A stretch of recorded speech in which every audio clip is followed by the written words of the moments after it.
Doctor साहब लोग जितना समय लगाएंगे उतना पैसा मिलेगा, जितना देर नहीं प्रैक्टिस किए पैसा नहीं मिलेगा। तो आप आए हैं तो इसलिए आपका विशेष धन्यवाद। हमारे पिताजी डॉक्टर थे तो हमको मालूम है, पत्नी भी मेरी डॉक्टर है। तो आपसे मेरा अनुरोध है कि आज मिलने का कारण ये है कि आपके मन में अगर कोई सवाल है, आप 1.5-2 साल से अपनी व्यस्तता के बीच में, समाज की अपनी समझ के बीच में सुन रहे हैं कि कोई आदमी पैदल चल रहा है, कुछ बात कर रहा है राजनीति का, जिससे आपका कभी सरोकार यदा कदा होता है। उसको लेकर अगर आपके मन में कोई सवाल है, उसको लेकर अगर आप कोई सुझाव देना चाहते हैं, तो मोबाइल में देखे हैं 2 मिनट का रील आया, कुछ देखे, कुछ समझे, कुछ नहीं समझे। आपकी अपनी अवधारणा है 50 साल की कि समाज कैसे चलता है। नेताओं के बाद सबसे ज्यादा समाज से जो जुड़ा 2 वर्ग है, वो एक पुलिस प्रशासन वाले लोग हैं, एक वकील साहब लोग हैं और डॉक्टर हैं, जो समाज से सीधे तौर पर डेली सैकड़ों लोगों से आप 2-4 होते हैं। तो आपका अनुभव, आपके प्रश्न, आपकी शंकाएं, अगर आप उस पर कुछ बोलना बताना चाहते हैं तो आपसे सीखना भी चाहते हैं, और जो मैंने देखा, जो मैं करने का प्रयास कर रहा हूं, अगर उसको लेकर आप कुछ पूछना चाहते हैं तो वो भी बेझिझक होकर पूछिए। कड़वी बातें कहनी है तो वो भी जरूर कहिए। आप लोग तो दवा देने में माहिर हैं, तो डॉक्टर को पहले रोगी को कहते भैया सुई लगेगा इस बार बहुत, लेकिन घाव है तो सुई तो लगाना पड़ेगा।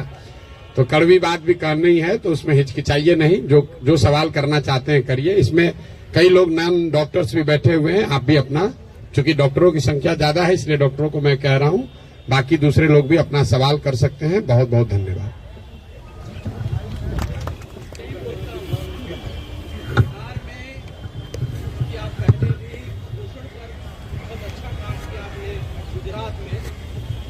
और बिहार में एक लंबे समय से कुपोषण की स्थिति बहुत बुरी रही है, और स्वास्थ्य के बड़े कारणों में, जन स्वास्थ्य के बड़े कारणों में कुपोषण बड़ा मुद्दा है।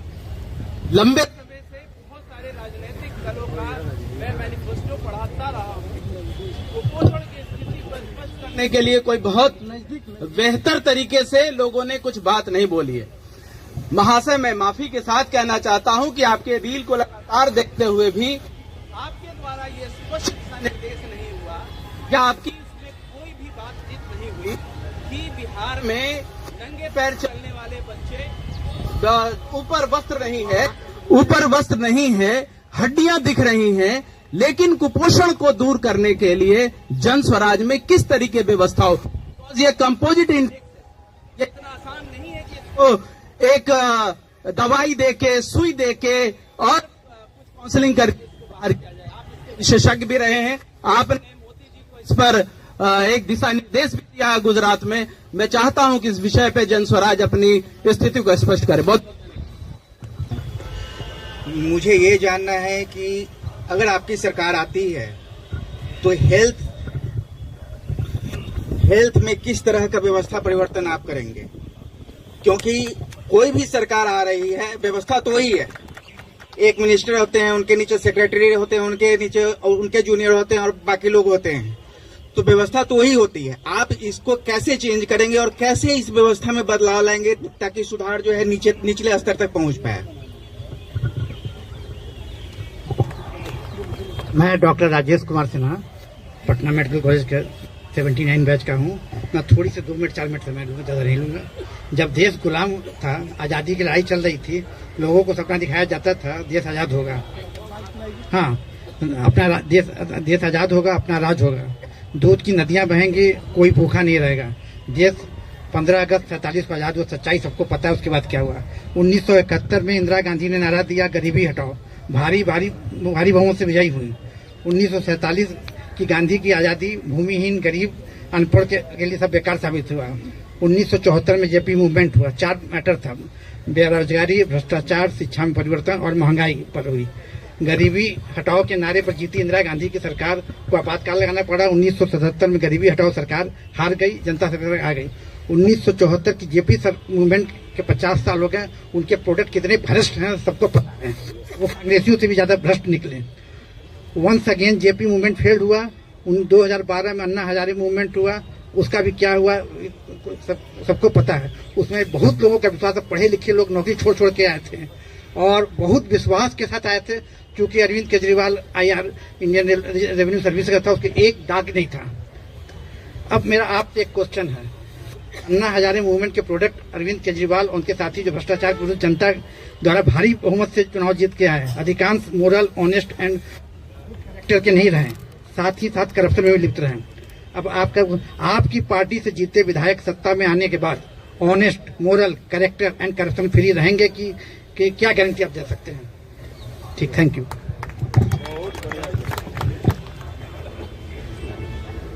मैं डॉक्टर शैलेश कुमार सिन्हा, ये पटने में यूरोलॉजिस्ट हूँ।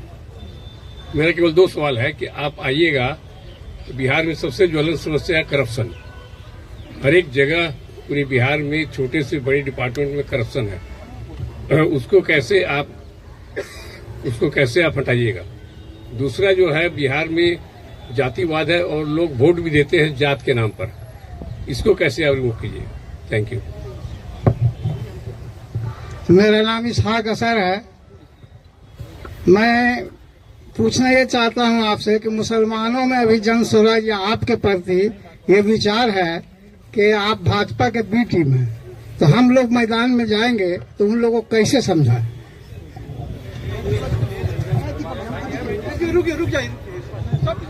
हाँ, हमारे प्रशांत किशोर जी का नाम हमने बहुत सुना। मेरा नाम डॉक्टर राणा नरेंद्र कुमार सिंह है। मैं एक अस्पताल गैस्ट्रो का जी चलाता हूँ, जहाँ पर स्पेशलिस्ट लोग हैं। मैं 40 वर्ष से कार्यरत हूँ, लेकिन इस पार्टी के प्रति मेरा झुकाव तब हुआ जब हम अपने कार्य से निवृत्त हो गया। मैं 40 साल में अपने जीवन का 35 साल सिर्फ अपने सुधार में लगाया, और आज मैं ये कहते हुए बहुत दुखी होता हूँ कि मैं अपने सामने अपने परिवार को बना लिया। हमारी पत्नी प्रोफेसर, हमारे बेटा डॉक्टर, इंजीनियर, NRI सब है, लेकिन समाज का जो स्थिति हम देखें उसमें कोई सुधार नहीं हुआ। और इस 37 साल में मैंने अपने को सिर्फ संभालते रहा, कभी यहाँ पोस्टिंग, कभी वहाँ पोस्टिंग, और इसके लिए मैं खुद जिम्मेदार हूँ कि पटना छोड़ के मुझे नहीं जाना है। लेकिन अंतिम समय में जो हमको मौका मिला 3 साल में, उसमें हमको जो आपका समाज में जिसको कहते हैं नेतागिरी कहिए या जो भी पॉलिटिक्स कहिए, उसका अंदाजा 2 एक्सपीरियंस हुआ। मैं कोई सवाल नहीं करता हूँ, मैं सिर्फ ये कहना चाहता हूँ कि मैं जब तक प्रशासन में रहा 3 साल, हमारे कलीग्स भी बैठे हुए हैं, मैंने जब भी कोई डिमांड किया, ये होता था कि देखिए डॉक्टर साहब, मांगना आसान है, चलाना मुश्किल है। मैंने ये विश्वास दिलाया सरकार को। कोरोना के पीरियड में मैंने जो 2 साल मेहनत किया, उसका फल मैं बताता हूं आपको। और मैं दूसरा ये बात कह सकता हूं कि जो आपके पास साधन उपलब्ध है, उसको में आप उसके व्यवस्था को एटलीस्ट लागू करा दीजिए। जो क्या है नहीं है, मैं 2-3 एग्जाम्पल आपको दूंगा, सजेशन है, इसको एग्जाम्पल मानिए। मैंने जब अस्पताल में गया, वहां मुर्दा को ले जाने के लिए 40,000, 50,000, 20,000, 10,000 रुपए मरीज से लिया जाता था, जबकि सरकार का ये मतलब फैसला है और ये सुविधा है कि बिहार के किसी कोने में मरीज को पहुंचाने के लिए, डेड बॉडी को पहुंचाने के लिए 1 रुपया नहीं लेना। और मैं 3 साल में गारंटी के साथ कहता हूं कि वहां जो ये लागू कराया, उसमें मुझे काफी परेशानी हुई। दूसरा, आप लोगों ने बोला जात और पात पर जो वोट है, मुझे बहुत छोटा अनुभव है नेतागिरी का, सब लोग जानते हैं। बांकीपुर क्लब एक जगह है जहां इलेक्शन होता है। मैं आज से जब 7 साल पहले वहां के जो डायरेक्टर, वहां पर के जो सेक्रेटरी और ट्रेजरर हुआ करते थे, 20 साल से हेर और फेर, जो अभी आपके बहुत बड़ा प्रशासन में है, ये जाता है वो आता है, जब उसका खिलाफ कीजिए वो सपोर्ट कर देता है, उसका खिलाफ कीजिए वो सपोर्ट कर देता है। इस ग्रुप से आपको लड़ना है। मैंने उस ग्रुप के आदमी हमको बोला कि भाई आप लड़िए। मैंने कहा हमको 2 वोट भी नहीं है। बोला मैं जिताऊंगा। 5 साल के बाद मैं जब जीत के आया, उसी का खिलाफत किया। वो बोला कि मैं आपको अपने पार्टी से निकाल दूंगा।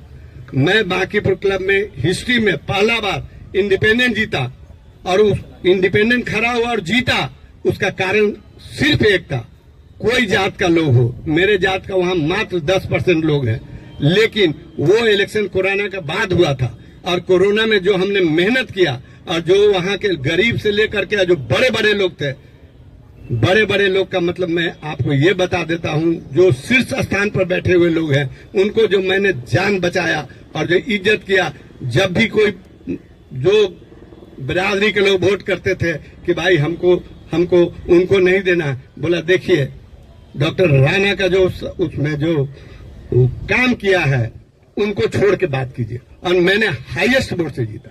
तो मैं ये कहना चाहता हूं कि हमारे डॉक्टर समाज के लोग ये भूल जाएं कि क्या देंगे तब हम करेंगे। पहला काम ये मेरा है कि जो है मेरे पास उस सामर्थ्य में हम एटलीस्ट उतना को अगर लागू करा दे तो ये बहुत बड़ी बात है। और इसके लिए मैं प्रशांत जी किशोर जी से ये आग्रह करूंगा कि इसको एक चैनल बनाना है। मैं जब डिप्टी सुपरिटेंडेंट रहा बहुत अच्छा सिस्टम देखा। एक गांव का आदमी, 3 आदमी का मैं नाम लेता हूं, रूढ़ी जी का, रामकृपाल जी का और एक आदमी का, उन्होंने अपना एक पटना में एक मेडिकल सेंटर रखे हुए हैं। उनको पता भी नहीं है कौन आता है कौन जाता है। उनके क्षेत्र का आदमी उनको फोन करता है, वो हमको फोन करते हैं, और उनको पता नहीं है वो मरीज ठीक होके चला जाता है।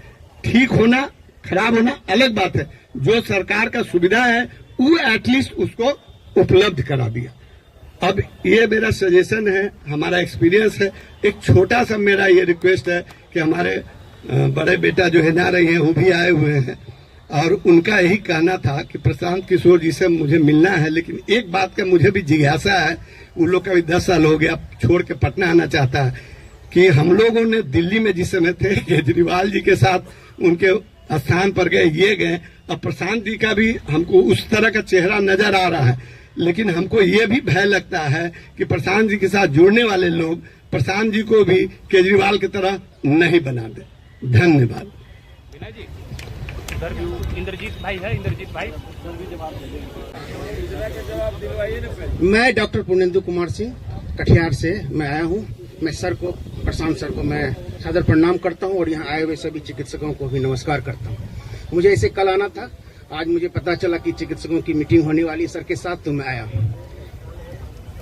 यहाँ जो भी डॉक्टर उपस्थित हैं बड़े बुद्धिजीवी हैं और समाज से जुड़े हुए हैं। करुणा, प्रेम, दया उनके अंदर भरी हुई है। वो हमेशा समाज के लिए जीते हैं, और उन्होंने कोरोना के समय में भी जो उन्होंने त्याग किया, जो लोगों को बचाने के लिए उन्होंने जो अपनी कुर्बानी दी, मैं उन सबको सैल्यूट करता हूं। आने वाला इतिहास, आने वाले बिहार के लोग उसे कभी भूलेंगे नहीं, उसे हमेशा याद रखेंगे। और मैं एक बात बता देता हूं, जब मैं श्री प्रशांत किशोर जी से 26 जनवरी को मैं जब बेगूसराय गया तो मिल नहीं पाया, शाम हो गई। 27 जनवरी को जब मैं सर से मिला, फिर 3-4 दिन के बाद 4 फरवरी को जाकर खगड़िया में पैदल यात्रा किया।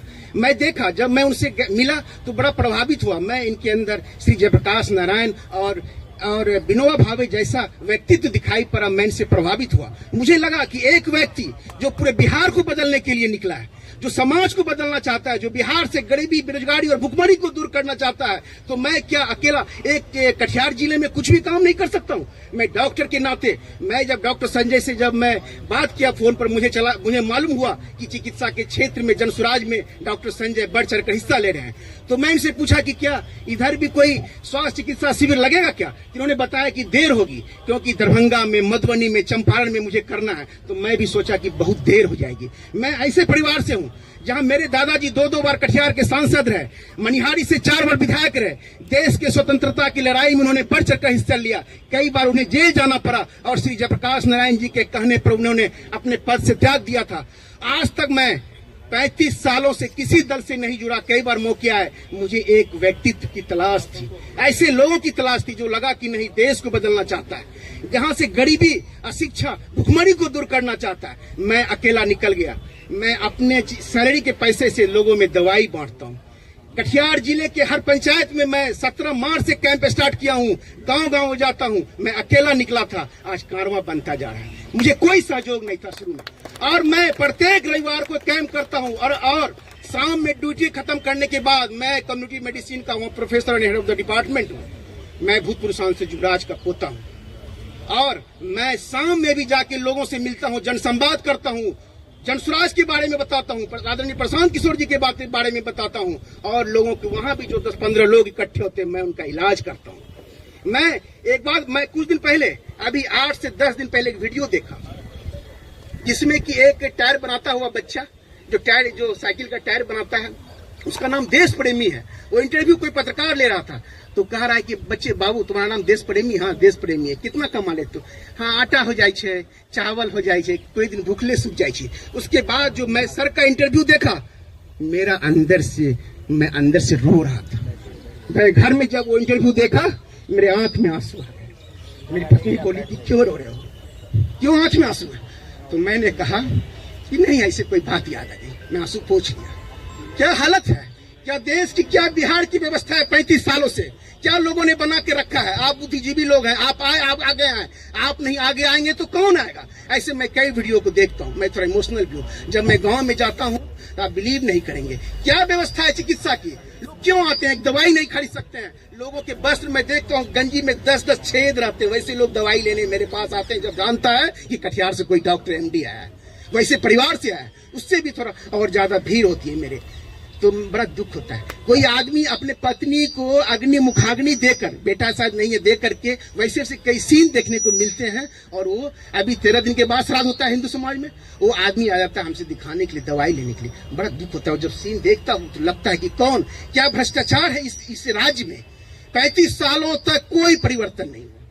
वो सिर्फ आदरणीय प्रशांत किशोर जी के नेतृत्व में ही कुछ हो सकता है। और मुझे लगता है कि संपूर्ण क्रांति से भी एक बड़ी क्रांति वो बिहार में आने वाली है। और हम लोगों को सबको मिलकर, बुद्धिजीवियों को कंधे से कंधा मिलाकर श्री प्रशांत जी के नेतृत्व में काम करना है। मैं सर से एक क्वेश्चन पूछूंगा सिर्फ कि सर, जब जनसुराज की सरकार बनेगी, आने वाले समय में जरूर बनेगी, तो क्या सर चिकित्सा के क्षेत्र में ये जनसुराज की क्या भूमिका रहेगी। जो जर्जर हो चुकी है समाज में, जो अस्पताल हैं, जो क्या कहते हैं माल नरिश के बच्चे हैं, जो एनीमिया के केस हैं, हाइपरटेंशन, डायबिटीज को सारी व्यवस्था स्वास्थ्य की चरमरा चुकी है। उसमें क्या योगदान होगा जनसुराज का, और डॉक्टरों की क्या भूमिका होगी जनसुराज में, मैं जानना चाहता हूँ। Thank you sir.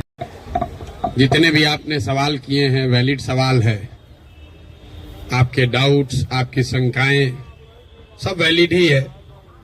किसी ने कहा कि आप तो पहले सब दल को जिताए हैं, तो आप पर भरोसा क्यों करें। कोई कह रहा है कि अरविंद केजरीवाल ठगा है, तो अब आपको क्यों फिर से मौका दे। डॉक्टर साहब ने तो पूरा 77 से पूरा हिस्ट्री ही पढ़ के बताया। 77 से 47 से तो ज्यादा आप राजनीति का आपको आइडिया नहीं है।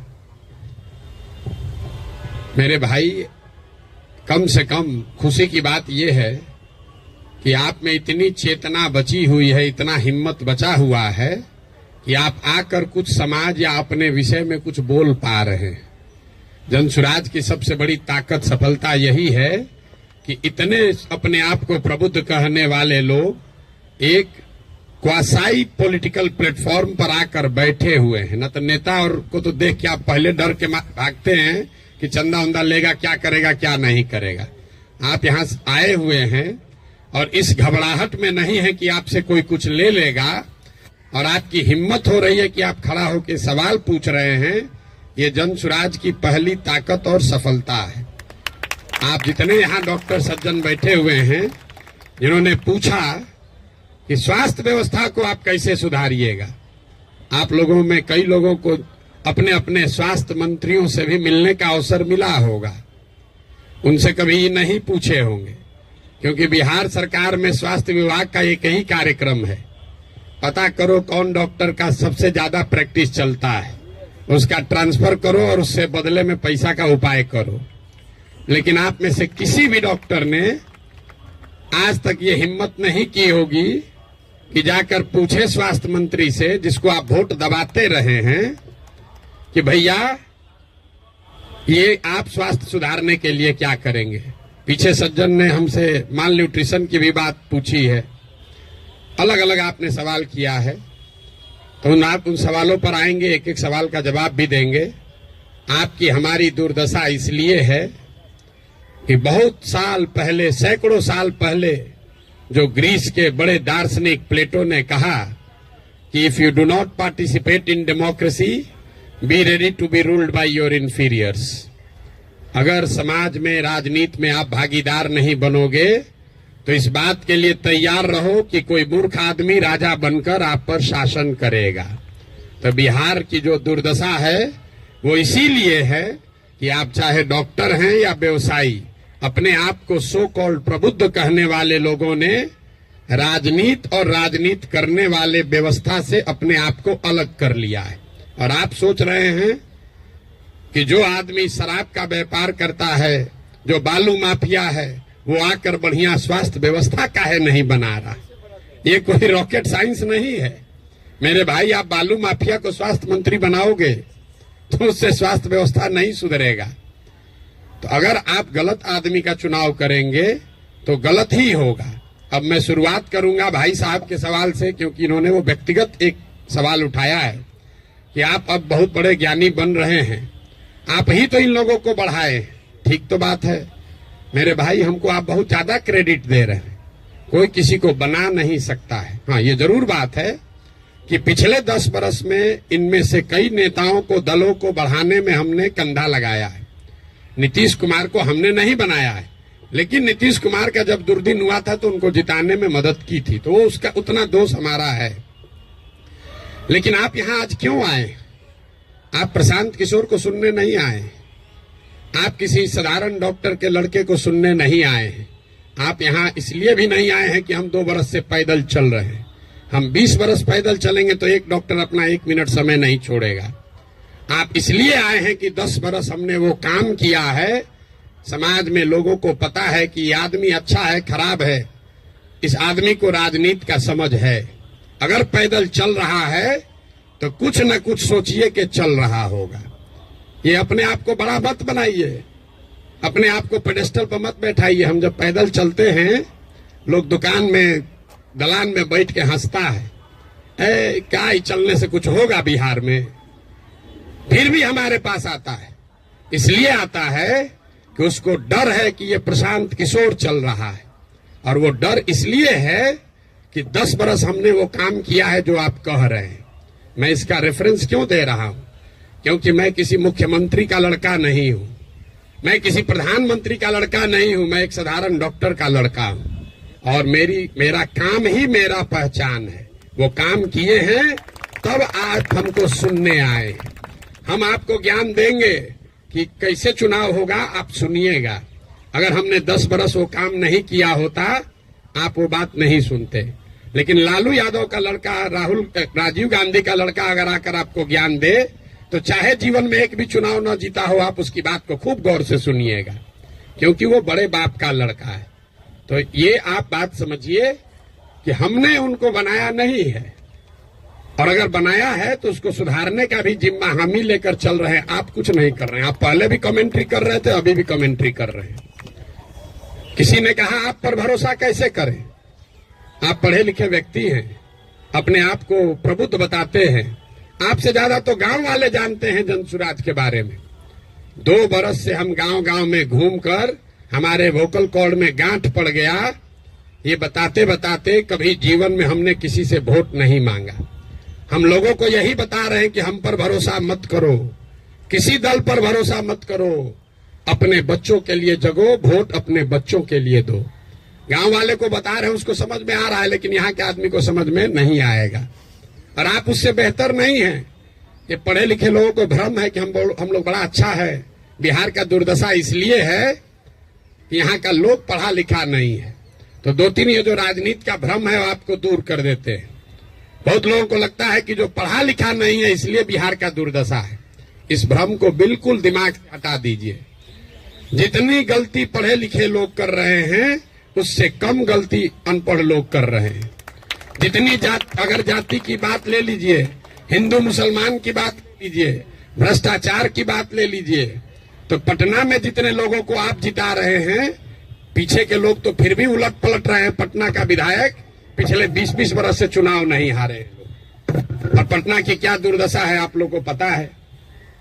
तो पढ़ा लिखा वोटर कहीं इस बात का प्रमाण नहीं है। जब देश आजाद हुआ तो इस देश में कुल 18% लोग साक्षर थे, 82% लोग निरक्षर थे। 82% इलिटरेट समाज ने गांधी को अपना नेता बनाया, अंबेडकर को, नेहरू को, पटेल को, बोस को चुना। आज पेपर पे बिहार में 77% लोग पढ़े लिखे हैं और आपने पिछले 30 वर्ष में किसको नेता बनाया है ये आपको हमको बेहतर पता है। इस बात का प्रमाण नहीं है कि पढ़ाई लिखाई से आप अच्छा वोटर बन जाएंगे। मनमोहन सिंह जी देश में जीवन में सिर्फ एक ही बार चुनाव लड़े, दक्षिण दिल्ली से चुनाव लड़े और बीजेपी के एक साधारण कार्यकर्ता से चुनाव हार गए। बीजेपी के एक साधारण कार्यकर्ता ने मनमोहन सिंह जैसे बड़े इकोनॉमिस्ट को चुनाव हरा दिया और वो चुनाव झंझारपुर से नहीं लड़े, वो चुनाव मधुबनी से नहीं लड़े, बिहार से नहीं लड़े कि जाति पर सब वोट पड़ता है।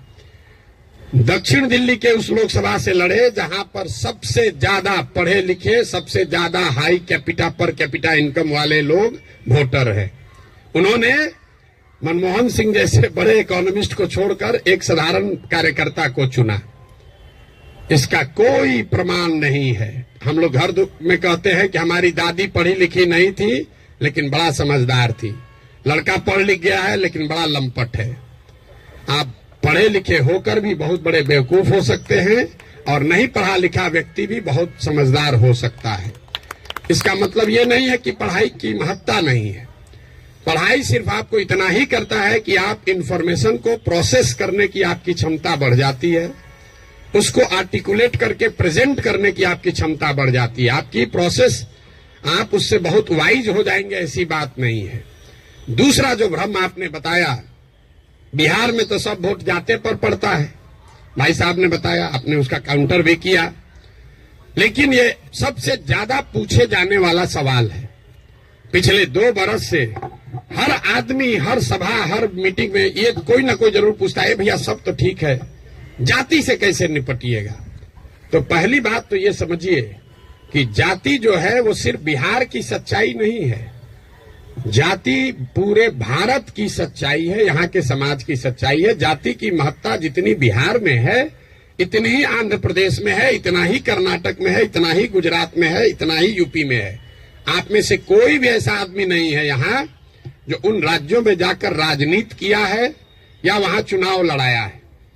आप हमको बताइए, वोकालिगा और लिंगायत अगर कर्नाटक में नहीं है तो क्या बिहार में है? पटेल और क्षत्रिय अगर गुजरात में नहीं है तो क्या बिहार में है? कहाँ जाति नहीं है? जाति हर जगह है। और ये आपको हमको हमारे दिमाग में ये बैठा दिया गया है कि बिहार में सब चीज जाति पर ही होता है। इस चीज को एग्जामिन कीजिए कि क्या बिहार में सब लोग वोट जाति पर देते हैं। तथ्य पर जाइए, दैनिक जागरण पर लेख पढ़कर दिमाग मत बनाइए। हम आपको 4 उदाहरण अभी देंगे, आगे क्या होगा छोड़ दीजिए, पीछे क्या हुआ है वो बताते हैं, आपको अपने आंख खुलेगा। 1984 में बिहार में कांग्रेस को बहुत बड़ी सफलता मिली थी। करीब करीब उस समय बिहार झारखंड जो एक साथ था, 54 में 53 सांसद कांग्रेस के जीते थे। यहां बैठे जितने साथी हैं उनसे पूछूंगा उस समय कांग्रेस को कैसे वोट पड़ गया। राजीव गांधी के जाति के बहुत लोग तो नहीं रहते हैं बिहार में, तो आप बताएंगे कि वोट राजीव गांधी को नहीं पड़ा, वो तो इंदिरा गांधी की मृत्यु हुई। उस मृत्यु से जो सहानुभूति की लहर बनी उसमें जाति पाति छोड़कर सबने कांग्रेस को वोट दिया। सब लोग मुड़ी हिला रहा है, उसको लिख लीजिए। फिर पूछेंगे 1989 में इसी बिहार में क्या हुआ, बीपी सिंह जी के नेतृत्व में कैसे पूरा जनता दल बिहार जीत गया। आप में से ज्यादातर लोग बताएंगे कि जनता दल को वोट नहीं पड़ा, वोट उस समय पड़ा बोफोर्स के नाम पर। बहुत बड़ा एक माहौल बन गया था भ्रष्टाचार के खिलाफ। लोगों ने कहा राजा नहीं फकीर है, देश का तकदीर है, सब ने जाकर बीपी सिंह को वोट दिया। इसको भी नोट कर लीजिए। फिर आपसे पूछेंगे 2014 में क्या हुआ, मोदी जीत गए, भाजपा कैसे जीत गया बिहार में। तो आप कहेंगे भाजपा का तो कोई ताकत ही नहीं था, वोट भाजपा को नहीं पड़ा, मोदी को पड़ा। मोदी के नाम पर ऐसी लहर बन गई कि समाज के हर वर्ग ने जाकर मोदी को वोट दिया। फिर आपसे पूछेंगे 2019 में क्या हुआ, तो लोग बताएंगे यहां राजनीति तो सब बात करता है कि भैया एकदम कांटे का मुकाबला था। ये जो पुलवामा हुआ ना, उसके बाद समझिए कि हर जात का आदमी जाकर मोदी को ही वोट दे दिया। इन चारों चुनावों को आप कागज में लिख लीजिए। 84 एक घटना है किसी बड़े नेता की मृत्यु और उससे उपजी हुई सहानुभूति की लहर। 89 एक विषय है भ्रष्टाचार, बोफोर्स और उससे बनी हुई लहर। 2014 में एक व्यक्ति है मोदी जिसके प्रभाव की लहर, और 2019 पुलवामा राष्ट्रवाद की लहर। ये आपको क्या बताता है? अगर कोई व्यक्ति, अगर कोई विषय, अगर कोई घटना, अगर कोई विचारधारा समाज के इमेजिनेशन को कैप्चर कर ले तो समाज में ये ताकत है कि वो जातियों से ऊपर उठकर वोट करता रहा है। आगे करेगा कि नहीं छोड़ दीजिए, करता रहा है। फिर भी आपको लग रहा है कि ना भैया यहां तो जातीय पर होता है, आप क्या एग्जाम्पल दे रहे हैं? हम आपको बता रहे हैं आपको क्यों लगता है। हमने कई चुनावों का उदाहरण आपको नहीं दिया, 4 ही का दिए। उन चुनाव में क्या हुआ? जब लड़ने वाला व्यक्ति या चुनाव, उसमें कोई ऐसी बड़ी घटना ना हो, कोई नया विकल्प ना हो, कोई चेहरा ना हो, कोई विषय ना हो, दोनों लड़ने वाले एक ही जैसे दिख रहे हैं, तो समाज भी कहता है भैया दोनों तो एक जैसा है, चलो अपने जाते को दे देते हैं।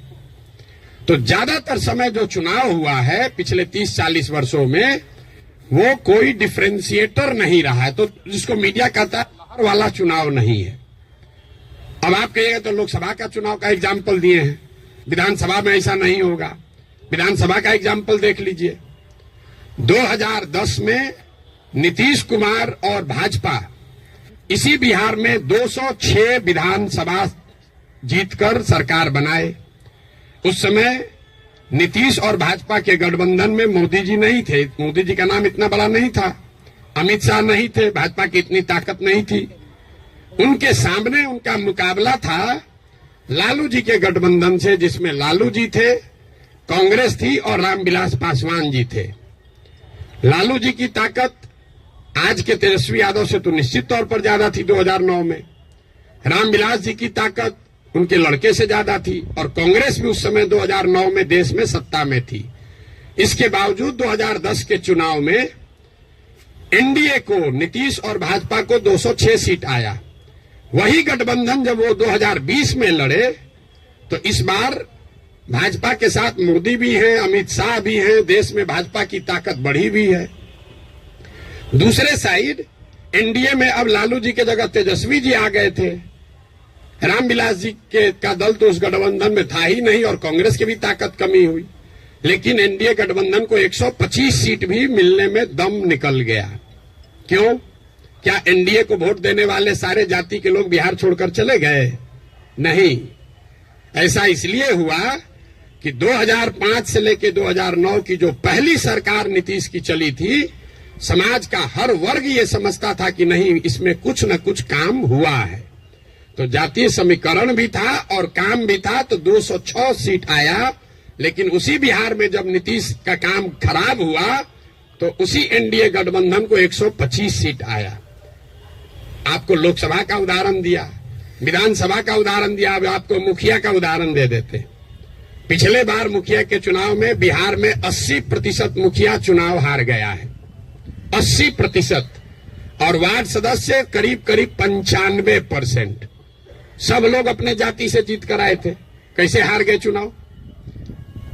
ये भ्रम मत पालिए कि जाति से ही सब होता है। अगर सिर्फ जाति से, फिर कहेगा भैया कैसे आप हो सकता है? बिहार में नीतीश कुमार के जाति के कितने लोग रहते हैं? 2-2.5% रहते होंगे। लालू जी के जाति के कितने लोग रहते हैं? 15% लोग रहते हैं। आप पूरे भारतवर्ष में जो कहीं भी जहां भी मुख्यमंत्री है, आंख बंद करके जाके देख लीजिएगा, कोई भी ऐसा आदमी किसी राज्य में मुख्यमंत्री नहीं है जो वहां के जाति की, जिसके जाति की संख्या सबसे ज्यादा है। ये उल्टा चलता है। ये आपको हमको लगता है कि जिसका जाति संख्या ज्यादा रहेगा मुख्यमंत्री बन जाएगा। जिसकी जाति की संख्या सबसे ज्यादा हो, उस जाति के आदमी को वो राज्य जीतना करीब करीब इम्पॉसिबल है, नहीं जीत सकता है। क्योंकि उस जाति से दूसरे समाज के लोग डरते हैं।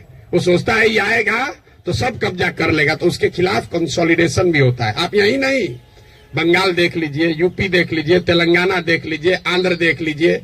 आंध्र प्रदेश में भी नायडू जीत कर आए, कंबक कम्युनिटी के हैं, उसकी जाति की संख्या 6% है।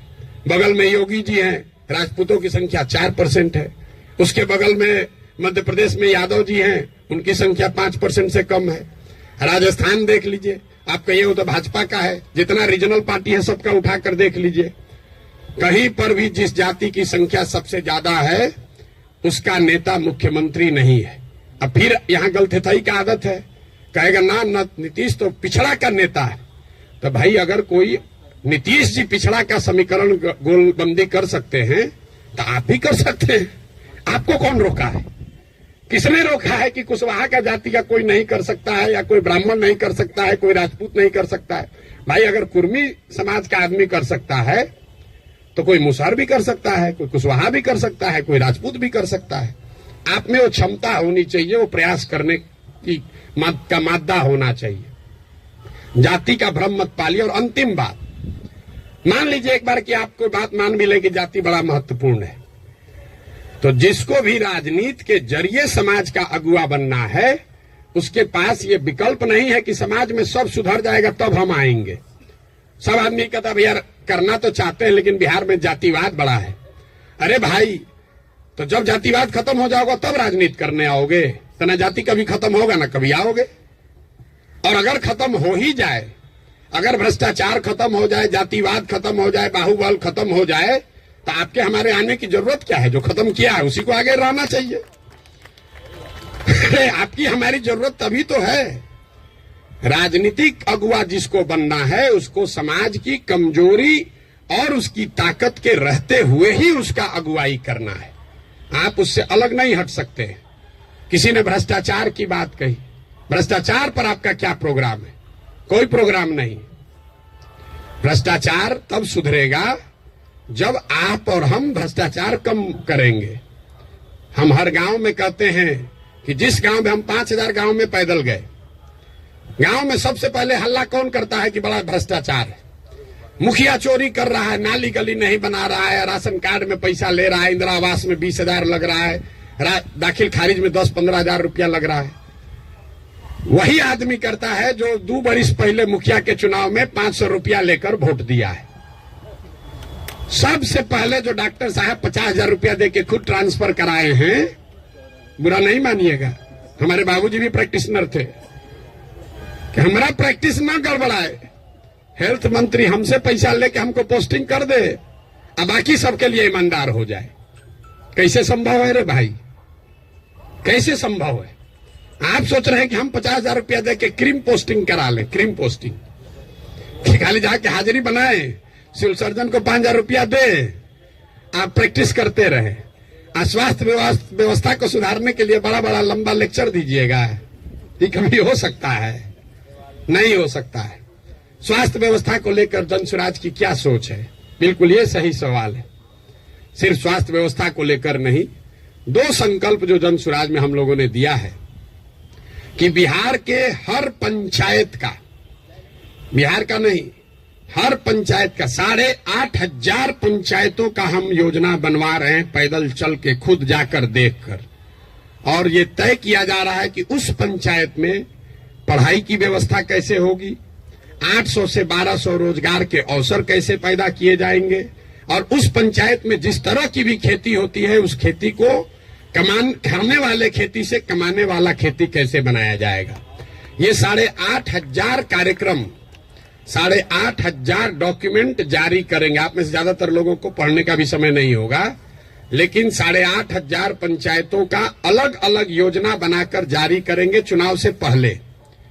उसके साथ साथ बिहार के विकास के लिए जो 10 महत्वपूर्ण पहलू हैं उसमें स्वास्थ्य भी इंक्लूडेड है, उस पर भी 10 साल का विजन डॉक्यूमेंट बनाकर आपको चुनाव से पहले जारी करेंगे। ये बताएंगे कि बिहार में स्वास्थ्य की व्यवस्था को कैसे सुधारा जाए। आप उसको पढ़िए, समझिए, कुछ योगदान देना है योगदान भी दीजिए, सुझाव भी दीजिए, और अगर ठीक लगे तो अच्छा तब अपनाइए, हमारे कहने पर मत जाइए। अब आप कहिएगा कि अभी काहे नहीं जारी किए हैं? अभी इसलिए नहीं जारी किए हैं कि अगर अभी हम वो योजना जारी कर दें तो वो मेरी सोच होगी, उसमें आपकी और बिहार के लोगों की सोच समाहित नहीं है। पहले गांव गांव जाकर देखकर ये समझ रहे हैं, लोगों से पूछ रहे हैं कि क्या करना पड़ेगा। ज्यादातर आदमी कहेगा नया क्या देख लीजिएगा इसमें। हम आपको बता रहे हैं नया क्या देख लेंगे। हम भी बिहार के सरकारी स्कूल में पढ़े हैं। हमने अपने बाबूजी के क्लिनिक में देखा है 100 रुपया के मोनोसेफ नहीं खरीद पाने की वजह से इनके फ्लाइटिस के पेशेंट हाथ जोड़ के कहते हैं भैया मर जाए, लेकिन अब हम कुछ नहीं कर सकते, घर में कुछ नहीं बचा है, 100 रुपया। तो हमको उसकी समझ है, लेकिन इसके बावजूद जब हम 2 बरस से चल रहे हैं पैदल, तो जो गरीबी, जो बदहाली, जो कष्ट मैंने जमीन पर देखा है, इसका मुझे कभी अंदाजा नहीं था। हम संयुक्त राष्ट्र संघ में पब्लिक हेल्थ में ही 10 बरस काम किए हैं, यहाँ राजनीति में से भी जुड़े रहे, लेकिन जितनी गरीबी बदहाली हम अपनी आंखों से देख रहे हैं, ये आंकड़ों से दिखने वाली गरीबी से कहीं ज्यादा है। आपने कुपोषण की बात कही, यहाँ सब डॉक्टर बैठे हुए हैं। आप में से ज्यादातर आदमी ऐसे होंगे जो शायद ही कोई 10 से ज्यादा हीमोग्लोबिन वाली महिला आपको देखते होंगे। यहाँ हम लोग जो एक स्टडी करा रहे हैं, देखते हैं, आप देखिएगा कल से ध्यान से। गांव में कहीं जाइए, 55-60 साल से ज्यादा उम्र की कोई महिला आपको सीधी खड़ी नहीं दिखेगी, सब बेंड हो गई है ऊपर से।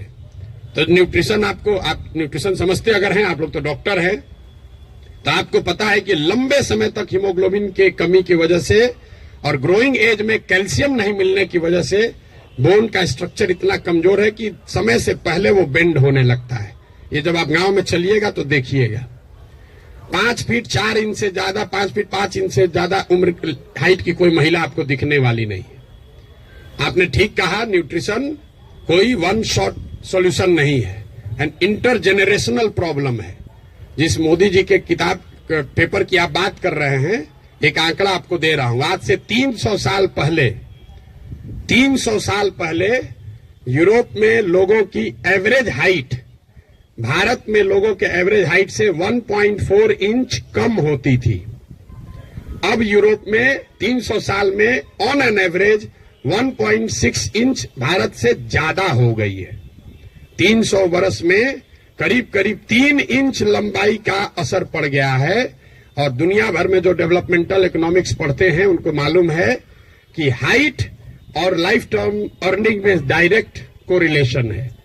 The taller you are more likely to earn higher income and wages than those who are not. इसका मतलब ये नहीं कि जिसका हाइट कम है पैसा कम कमा रहा है। तुरंत लोग गन्ना करने लगा कि तो बड़ा नाटा आदमी को देखे बड़ा पैसा कमा रहा है। Height is a reflection of your overall growth. अब डॉक्टर लोग को हम क्या बताएंगे, आपको समझ है, हाइट दिख रही है और ब्रेन का ग्रोथ आपको नहीं दिखता है। तो जो लंबे समय तक स्टडीज हुई हैं उसमें ये क्लियर बताया गया है कि हाइट और लाइफ टर्म अर्निंग, समाज के सोसाइटी में लाइफ टर्म अर्निंग का डायरेक्ट कोरिलेशन है। तो बिहार में ये परेशानी है, एक झटके में मेरे भाई साहब वो खत्म नहीं हो सकता है। यहां किसी ने पर कैपिटा इनकम की बात की। बिहार में पर कैपिटा इनकम है 35,000 रुपया। देश में प्रति व्यक्ति आय है करीब करीब 1,34,000। बिहार का प्रति व्यक्ति आय है 35,000 रुपया सालाना। उसमें अगर पटना और बेगूसराय को हटा दीजिएगा तो ये प्रति व्यक्ति आय घट के हो जाएगा 22,000 रुपया।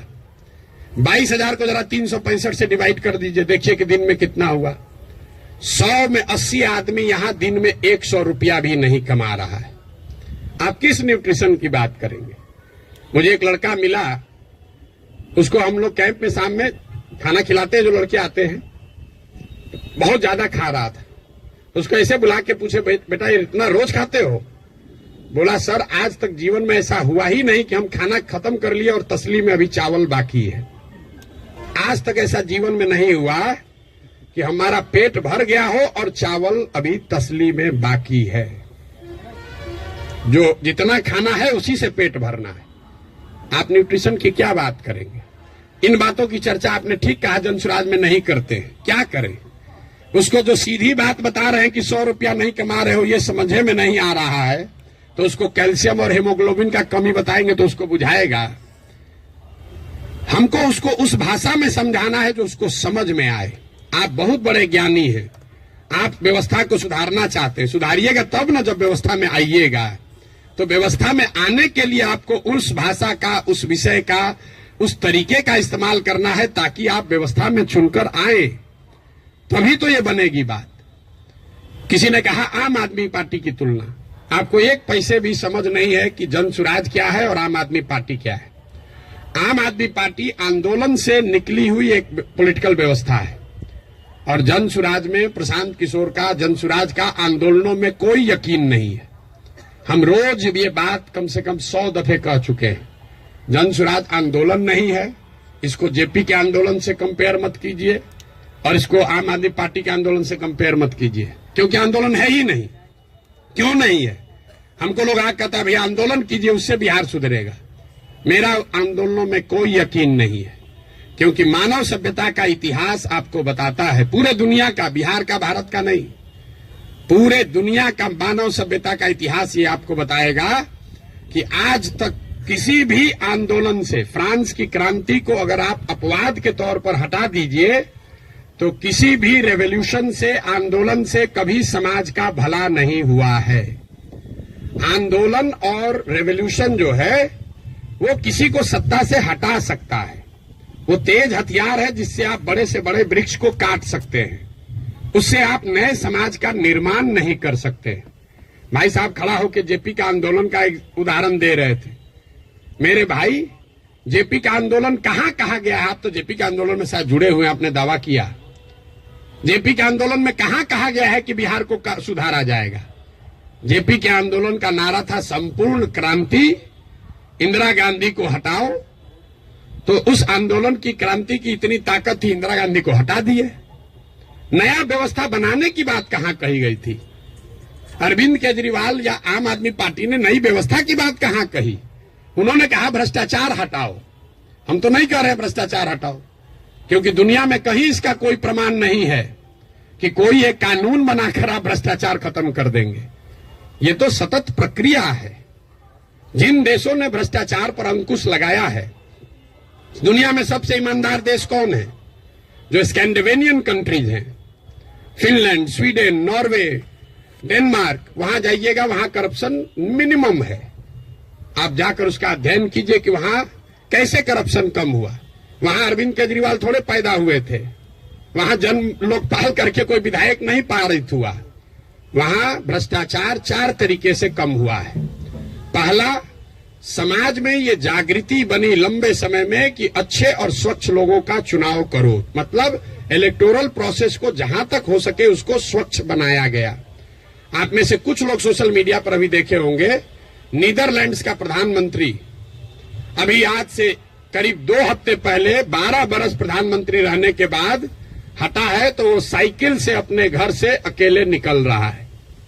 तो वहां की समाज ने ये व्यवस्था बनाई कि स्वच्छ लोग स्वच्छ तरीके से वोट करें, स्वच्छ लोगों को चुने। दूसरा उन्होंने क्या किया? उन्होंने बहुत बड़े स्तर पर जन भागीदारी, लोकतंत्र को समाज में उतारा। सिर्फ सरकार चुनने की व्यवस्था को लोकतंत्र नहीं बनाया, जो सरकार के नीतिगत फैसले हैं उसमें समाज की भागीदारी करी। और चौथा, बहुत बड़े स्तर पर टेक्नोलॉजी का इस्तेमाल हुआ है। आप लोग जितने लोग आए हैं, ज्यादातर लोग नल जल योजना के बारे में सुने समझे होंगे, बहुत यहां ब्यूरोक्रेट लोग भी बैठे हुए हैं। नल जल योजना में अभी तक सरकार यही चक्कर में बहस में पड़ी है कि वहां चल रहा है कि नहीं चल रहा है। 25,000 करोड़ रुपया खर्चा हो गया। उसी सरकार में स्मार्ट मीटर लगाकर लोगों को यह पता है कि बिजली कितना कंज्यूम हो रहा है, लेकिन नल जल में अगर स्मार्ट मीटर लगाया होता तो कम से कम इतना तो पता चलता कि जो पानी चल रहा है कि नहीं चल रहा है। 25,000 करोड़ रुपया खर्चा कर दिया, लेकिन पानी को निकलने, मापने, उस पर बिल करने का कोई टेक्नोलॉजिकल सॉल्यूशन नहीं ढूंढा। तो ये 4 चीजें जो हैं उसको करके भ्रष्टाचार पर अंकुश लगाया जा सकता है। लोकतांत्रिक व्यवस्था को जहां तक हो सके उसको भ्रष्ट लोग और भ्रष्ट पैसे से बचाया जाए। दूसरा, जनता को नीतिगत मामलों में शामिल किया जाए। तीसरा, उनको भागीदार बनाया जाए, सरकारी सत्ता और संसाधन का विकेंद्रीकरण हो। और चौथा, बड़े पैमाने पर टेक्नोलॉजी का प्रयोग हो। अगर ये चारों का इस्तेमाल करेंगे तो भ्रष्टाचार पर अंकुश लगाया जा सकता है। खत्म ना हो सकता है, ना होने का हम दावा कर रहे हैं। तो वो सब बात मत कहिए कि हम आप कैसे खत्म कीजिएगा, हम ना खत्म करेंगे, हमारे बस का ही नहीं, हमारे कैसे खत्म हो जाएगा। सीओ साहब का 40 लाख रुपया लेके पोस्टिंग कीजिएगा, सीओ पैसा नहीं लेगा दाखिल खारिज में, ऐसा संभव है? 40 लाख रुपया लेकर अगर सीओ से को आप पोस्टिंग कीजिएगा थाना दीजिएगा, अगर किसी थानेदार को 20 लाख रुपया लेके, तो पैसा कैसे नहीं लेगा, लेगा ही लेगा। अब आपका एक और सवाल लोगों का जो रहता है, भैया इस पर कैसे भरोसा करें। भाई बिल्कुल मत भरोसा करो। जो पहले से आपको ठग रहा है, आप लोग डॉक्टर हैं, जो दवा पहले से फेल है उसको इस्तेमाल करना चाहते हो, लेकिन ट्रायल मेडिसिन कैसे, ट्रायल मेडिसिन का ट्रायल कैसे होता है? आपको मालूम है कि इसकी 100% गारंटी नहीं है, लेकिन फिर भी कहते हैं अच्छा पेशेंट मर रहा है, उसका कंसेंट लेकर आप ट्रायल मेडिसिन देते हैं कि 20% भी चांस अगर कहीं लग गया तो ठीक हो जाएगा। आप जनसुराज को वही ट्रायल मेडिसिन ही समझ लीजिए। पहले वाला तो पहले से एक्सपायर है। बताइए यहाँ के लोगों के बुद्धिमत्ता का जरा आलम देखिए। जो पहले से एक्सपायर मेडिसिन है उसको देने के लिए तैयार है, लेकिन ट्रायल मेडिसिन में शायद संभावना है 10% ठीक हो जाए, हम 10% कह रहे हैं, तो उस पर आप दाव नहीं लगाना चाहते। पहले से एक्सपायर मेडिसिन को कह रहे इसी को दो। भाई किसको कंपेयर कर रहे हैं आप? अगर दो यहां नई व्यवस्था बन रही हो तो जरूर आपका वैलिड सवाल है कि भाई आम आदमी पार्टी को दें कि जनसुराज को दें। लेकिन जब पहले से तीनों एक्सपायरी मेडिसिन है, उसके सामने कुछ भी नया हो रहा है, तो आपको तो कहना चाहिए नहीं, चलो एक बार ट्राई करके तो देखते हैं। यहां तो 30 वर्ष से खत्म ही हो रहा है। मेरा आपसे इतना ही अनुरोध है, आग्रह है। आपने ड्राइंग रूम में रहकर बहुत बात कर ली, अपने चैम्बर में रहकर बहुत बात कर लिया, आप समाज की चिंता करने वाले लोग हैं, लेकिन इसी अव्यवस्थित समाज से आपने अपने और अपने परिवार के लिए कुछ कर लिया है। अब ये समय है कि थोड़ा ही सही कुछ न कुछ अपने इस मिट्टी के लिए, अपने समाज के लिए वापस कीजिए। प्रशांत किशोर पर भरोसा मत कीजिए। हम करें, आप करें, हमारे बच्चे करें, आज हो या 20 वर्ष के बाद हो, करना तो किसी न किसी बिहार के आदमी को ही पड़ेगा। ये बात आप गांठ बांध लीजिए। कोई तमिलनाडु से आकर बिहार की व्यवस्था सुधारने वाला नहीं है। और डॉक्टरों का और बुद्धिजीवियों के लिए अंतिम बात, आपका सबसे बड़ा स्टेक है। कई बार पैसे वाले बुद्धिजीवियों को लगता है हम तो बचे हुए हैं, इससे हमारा लड़का तो बंगलोर सेटल हो गया। मेरे भाई आपका दुर्दशा सबसे ज्यादा है। जो गरीब है उसका बच्चा तो फिर भी छठ में आ जा रहा है, ट्रेन में धक्का खा के भी। आपका बच्चा कहता है ना कहां जाएंगे छठ में, वहां ठीक नहीं लगता है। जो गरीब है वो बूढ़ा होगा, वापस अपने घर में आएगा, क्योंकि उसको बॉम्बे बेंगलोर रहने का साधन नहीं है। लेकिन आपके बच्चे जिसके लिए आप अभी 18 घंटा काम कर रहे हैं, जैसे हमारे बाबूजी किए, आपके बच्चे बिहार वापस लौट कर आने वाले नहीं है। अगर जहाज डूबेगा तो उसमें बैठा हुआ हर व्यक्ति डूबेगा। हमारे बाबूजी भी 12 घंटा कभी संडे को भी छुट्टी नहीं लिए, रात दिन लगे रहे, घर बना रहे हैं। हमारा बेटा रहेगा यहाँ, हमारा पतोह रहेगा यहाँ, हमारा लिविंग रूम रहेगा। आज ही कोई आदमी आया था, भैया 4 बरस से आप घर नहीं गए, वहां बक्सरे मेरा घर है, सासाराम में भी घर है, 4 बरस से वहां कोई दिया बत्ती जलाने वाला भी नहीं है। और हम तो 4 बरस से छोड़े, हमारा लड़का अगले 40 बरस नहीं आएगा, चाहे हम में जितना। ये देखिए जिसका घर है, इनके बच्चे यहां नहीं है। इतना बड़ा बनाए हैं पटना में, इससे बड़ी प्रॉपर्टी पटना में नहीं होगी प्राइवेट। इनके बच्चे भी यहां नहीं है। अगर बिहार में वो व्यवस्था होती तो इस घर को बनाने वाले लोग भी यहां रहते। इस घर का ये बहुत बड़ा एग्जाम्पल है। अब देखिए इसकी दशा, जब इनके बच्चे यहां आकर नहीं रह रहे हैं, तो आप जो अपना मेहनत कर रहे हैं बेगूसराय में, मुजफ्फरपुर में, औराई में, कटिहार में, मेरे भाई कुछ नहीं बचेगा। इसलिए आपकी हमारी जिम्मेवारी है कि समाज को बनाइए, खड़ा कीजिए। अगर वहां अच्छा स्कूल खुल गया है तो आपका बच्चा आपके साथ रह के पढ़ रहा है। अगर यहाँ अच्छी व्यवस्था हो जाएगी तो शायद आपका बच्चा आपके साथ नौकरी करते हुए बिहार में रहेगा, वरना जड़ ही खत्म हो जाएगा। हम गांव में चलते हैं, देखते हैं जितने बड़े घर पुराने बने हैं सब करीब करीब भूत बंगला बन गया है, ढह कर खंडहर हो गया है। तो ये प्रबुद्धों को समझने सोचने का समय है। एक अवसर अगर मिला है, आपके पास जो भी क्षमता है, जिस तरीके से भी, कुछ नहीं है, आप कम से कम मन से आशीर्वाद तो दीजिए। सवाल क्या कर रहे हैं? आपको कोई कहता सवाल करने, हमको कोई दिक्कत नहीं, दिन भर आप सवाल कीजिए, हम तो दिन रात यही काम करते हैं। लेकिन सवाल करके आप किसी का भला नहीं कर रहे हैं, आप अपना ही नुकसान कर रहे हैं। अरे कुछ नहीं कीजिए, कम से कम कुछ अच्छा हो रहा है उसके समर्थन में एक आवाज तो लगाइए। वो भी नहीं कर सकते हैं, गुड विशेष आशीर्वाद तो दे सकते हैं। आपसे तो कोई पैसा मांगा नहीं, वोट तो देने आप जाइएगा नहीं ऐसे भी। वोट देने तो ऐसे भी नहीं जाइएगा। आपका वोट है, आप अपने को जबरदस्ती बैठाए हुए हैं एवरेस्ट पर। आपको पूछ कौन रहा है? आपको पूछ कोई नहीं रहा है। तो अपने आप को रेलेवेंट बनाइए ताकि आपके आने वाली पीढ़ी इस जमीन से जुड़ी रहे। आप जिस काम को करने के लिए अपना अभी जीवन खपा रहे हैं, आपके पास 1 मिनट नहीं है कि सांस भी ले। जो चीज बना रहे हैं उसको भोगने वाला, उसका उपयोग करने वाला कोई नहीं बिहार में बचेगा आपका अपना, अगर आप बिहार की व्यवस्था को सुधारने के लिए कुछ न कुछ न करें। और ये आपकी हमारी नैतिक और मौलिक जिम्मेवारी भी है कि अगर भगवान ने हम लोगों के लिए अच्छा कुछ कर दिया है तो हम लोग की जिम्मेवारी है कुछ वापस हम लोग वापस इस समाज को दें। अब आपका और कोई सवाल है तो कर लीजिए। बहुत बहुत धन्यवाद।